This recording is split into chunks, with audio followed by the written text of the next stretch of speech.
So my love for numbers goes way back to when I was actually a little kid. My grandmother owned a seamstress business in Milwaukee, and when she would visit from Milwaukee and we would go to church, she would actually build arithmetic math problems for me to do in church. I was the youngest of 3 daughters, so even in kindergarten I was learning addition and subtraction and loved it even then. And that started my journey on a love for numbers, a love for arithmetic. It then built into, as I got into grade school and teenage years, my dad actually was a teacher, and he had a background of teaching. And so he sat us down, all 3 of us, my sisters and myself, and took turns teaching us. Back then it was checkbooks. We would learn how to actually balance the checkbook with my mom and dad having written checks in the register and understanding the ins and outs of the check register, which is still a very basic feature in even QuickBooks Online. You have a register, a check register for every single bank and credit card account. So it's still applicable, but everything we do now is online. So that was my teen years. And then of course in college, loved all my accounting courses. Looking back, I wish I would have majored in accounting. I majored in business, but it was still a great experience at college, the accounting courses I did take. Yeah, so right out of college, I started a small business, a professional organizing business in Chicago. And myself and my team of professional organizers were in residential homes and condos and high-rises all over the Chicago area, the suburbs, downtown. And we would organize anything in a home, office, a closet, kitchen, garage. And a lot of those customers started asking me if I could organize their money and their finances. And although it was residential focused, it was still a chance for me to organize all the numbers into software. And when I met Daniel, the co-founder, co-owner of Amber's Accounting and Bookkeeping, he was running a small business at that time. And when I met him, he was really in need of just some project bookkeeping work to fix some stuff in his automotive repair shop. And so I said, let me take a look at it. I had been doing QuickBooks for my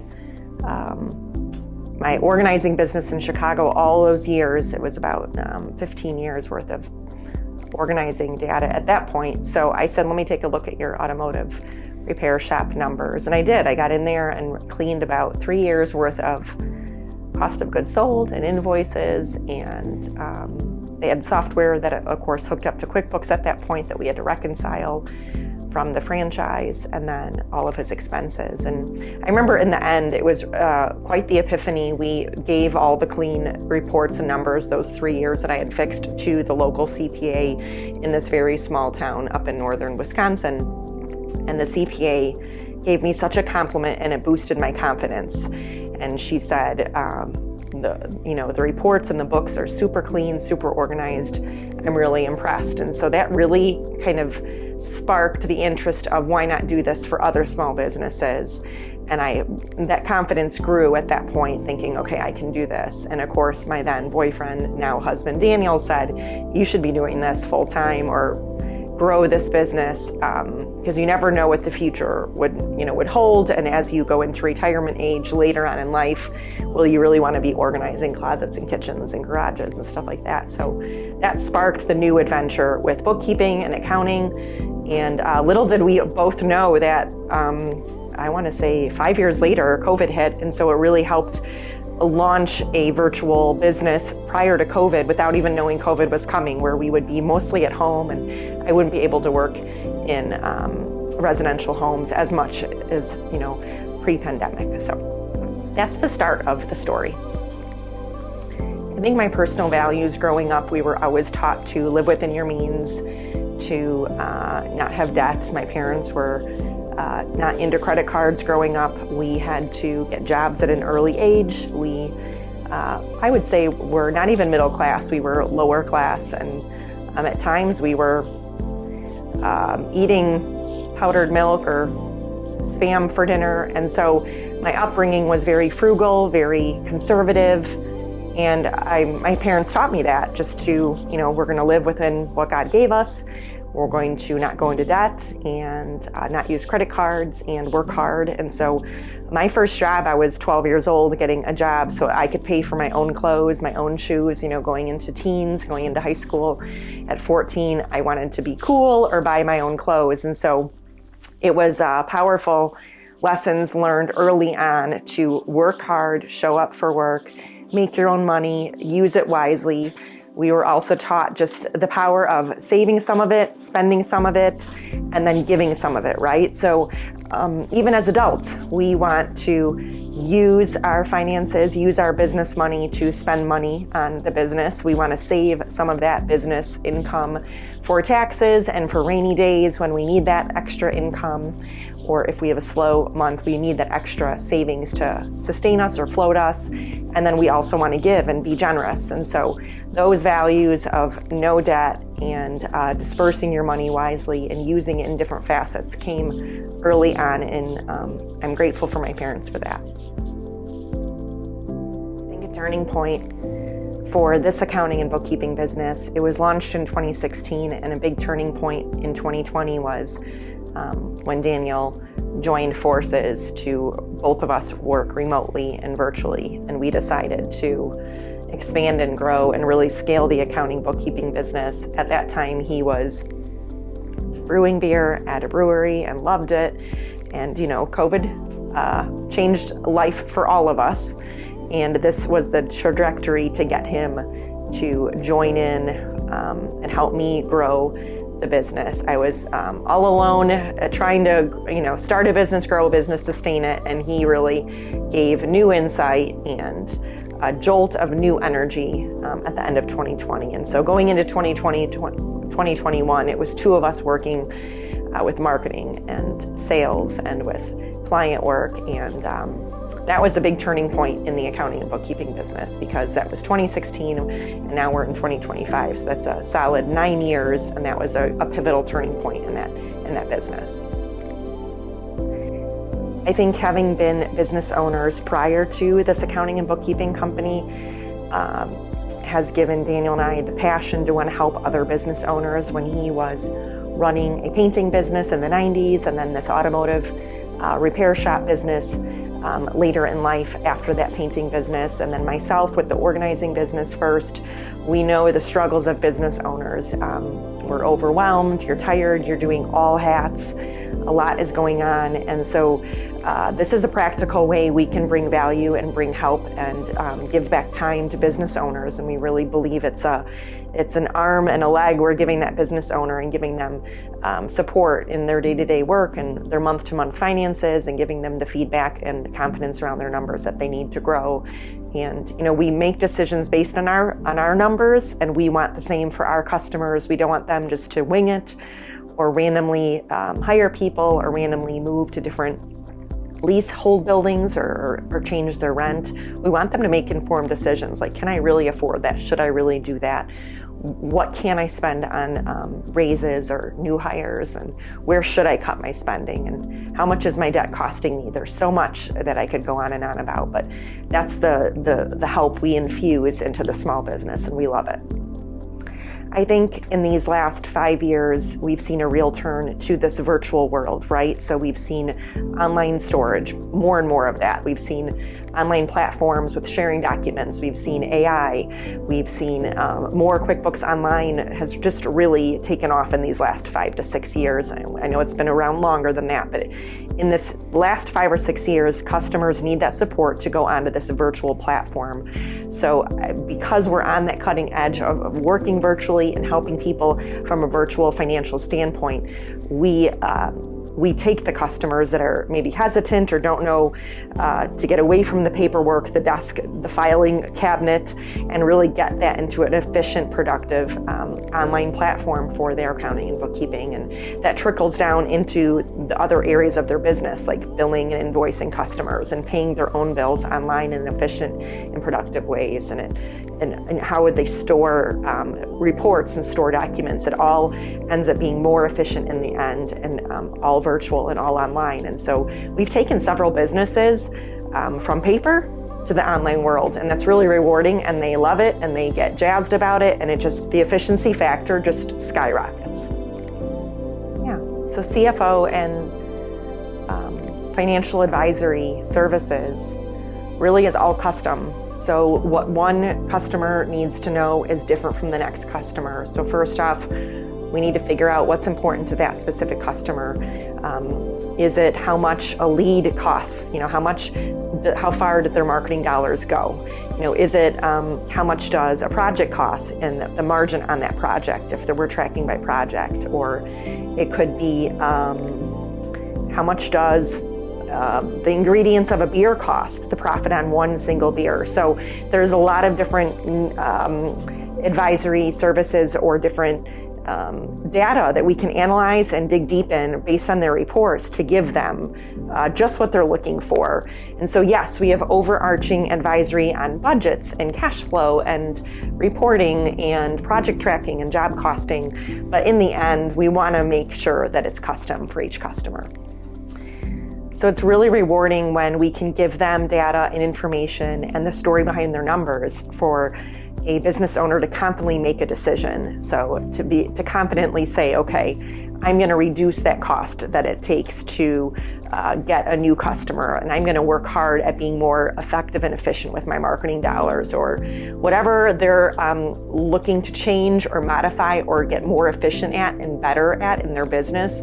We can point them in the right direction and give them that confidence around making those changes and decisions. And even if they're closing down a business and wanting to sell it, what's the best way to represent the numbers and give accuracy to the new buyer, and how to get the biggest dollar on selling their business. And reports are super important in that situation as well.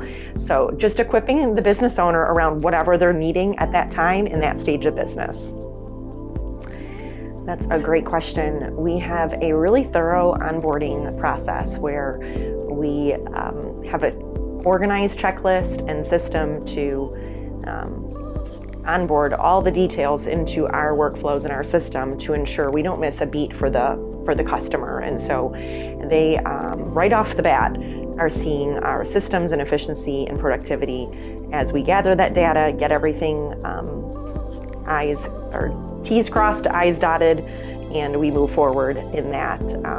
I also just address that. I ask, what are you concerned about with outsourcing your bookkeeping? And so some people have a security concern over just online platforms, and some people have just how does the communication flow work, and how do our bookkeepers interact with them. So we definitely want to settle your fears and their fears, and we address those. I think the misconception that most business owners have is that the software is easy. I would not call QuickBooks software easy. I think they think it's fast or quick, and I would say we are focused on attention to detail and accuracy, so we actually have to slow down and process everything really well and record vendors and customers and map things and make sure the numbers are in the right categories and representing what is happening in the business.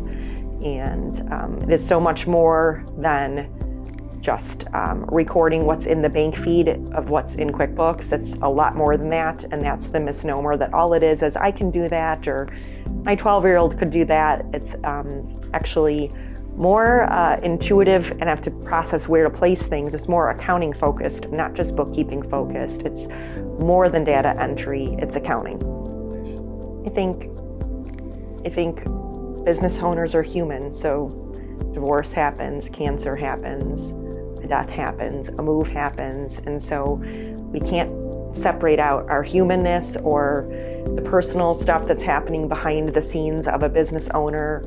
And so, like many of our business owners, I've had struggles, I've had trials or challenges, and so having organized systems, having a savings account, having a plan, a budget, looking ahead is super important, and that's really the confidence we're, again, giving back to the business owner that we've got you covered. We're taking care of things even when you have a bad month, a bad quarter, a bad week. And even if you're out sick or in the hospital, we're taking care of things. And so it's giving the customer the peace of mind, but it's also, we've been there. We've dealt with trials and challenges. And so we had to make sure we're organized going into those so that we can stay afloat and keep going. I would say if you're overwhelmed or unsure where to start, I would ask you the question, what do you want to know that you don't know? And let's start there. Like, what can we give you? What kind of knowledge, what kind of power through your numbers and confidence around your numbers? I know I keep saying that, but what can we answer for you to get the ball rolling? And so some people come to us with a lot of education in accounting and finances and masters in business administration, and then we have some customers that come to us that have art degrees that started a business, or they're a teacher that started a business and they don't have any of that financial background. And so really, what do you want to know? How can we help make that answer for you and find that answer for you?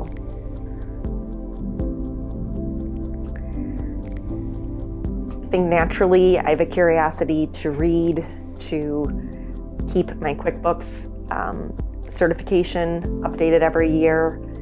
And so it's a natural innate thing that I love to read.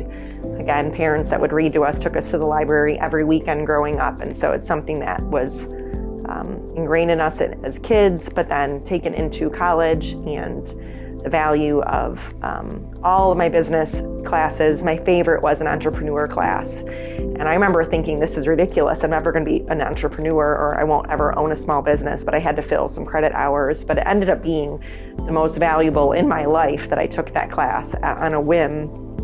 And so the ever-changing world of apps and payroll and Gusto and ADP and QuickBooks Online Payroll and all these different virtual platforms, we have to stay on top of that and keep learning. There is no chance just to sit back and coast. That's not what we do, and that's not what I'm doing. We really value learning and education. Well, our big goal is to track, analyze, and bring confidence around numbers for 1,000 business owners by 2030. So we are working at that in a paced out way, and we are not blowing up and going crazy, but we are not taking that goal lightly either. It's important to us to, again, equip business owners around their numbers, around their finances, so they can grow, make decisions on when to sell, when to retire, and what to do next in their business. And so that is our long-term vision goal. And then it's also to have an amazing team of bookkeepers and accountants, and we take hiring very, very seriously with accuracy and with professional people that take the time to do it right, to slow down, to process, to, again, cross T's and dot I's, and to get the checklist done and engage our customers to give them the best experience possible. And so our hiring process really matters, and then giving jobs to Americans that are here wanting to make a life with bookkeeping and accounting. The one thing business owners should value is their numbers, in my opinion, my humble opinion. It's got to be numbers, because if you don't know your numbers, you don't know what to do with your business, where to spend the money, how to get the next customer, and where to go next. And so to me, when you're starting a business, or even if you're 15 years into owning a business or 20 years in, looking at your numbers on a weekly, monthly basis, regular basis, double checking things, knowing where the money's gone, knowing where the money's going to go, budgeting, looking ahead, not just looking past what's happened, is super important. And if I could give one piece of advice to every business owner in all of America, it would be to look at your numbers, know your numbers, and get your reporting done. There's not an option just to take a year off of bookkeeping or let it slide for 18 months or 2 years. We see this. People come to us with having ignored the bookkeeping for 6 months, 2 years, 1 year, and it really does set the business owner and the business back, because things have slid things have gotten messed up. And so it's bringing inaccuracy, and it's actually interrupting the business and the growth of the business.